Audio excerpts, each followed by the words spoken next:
July 25 വെള്ളിയാഴ്ച മുതൽ pension വിതരണം ആരംഭിക്കുമെന്നാണ് സർക്കാരും ധനവകുപ്പും വ്യക്തമാക്കിയിരുന്നുവെങ്കിലും കഴിഞ്ഞ 3 ദിവസവും സംസ്ഥാനത്ത് പെൻഷൻ വിതരണം നടന്നിരുന്നില്ല. എന്നാൽ വെള്ളിയാഴ്ച വൈകിട്ട് തന്നെ ക്ഷേമ പെൻഷൻ വെബ്സൈറ്റായ സേവന പെൻഷനിൽ ജൂലൈ പെൻഷൻ നൽകാനായി കൈമാറിയത് കാണാമായിരുന്നു.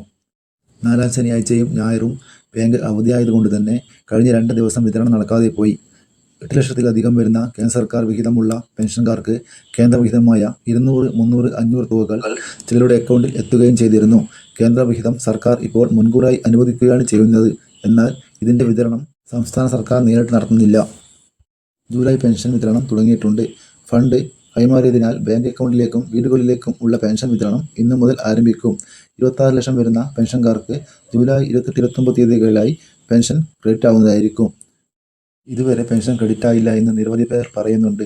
ക്രെഡിറ്റ് ആയവർ തീർച്ചയായും കമൻറ്റ് ബോക്സിൽ കമൻറ്റ് ചെയ്യുക. ഇതുപോലത്തെ ഇൻഫോർമേറ്റീവ് വീഡിയോ കാണാൻ ചാനൽ സബ്സ്ക്രൈബ് ചെയ്യുക, ഷെയർ ചെയ്യുക, ലൈക്ക് ചെയ്യുക. താങ്ക്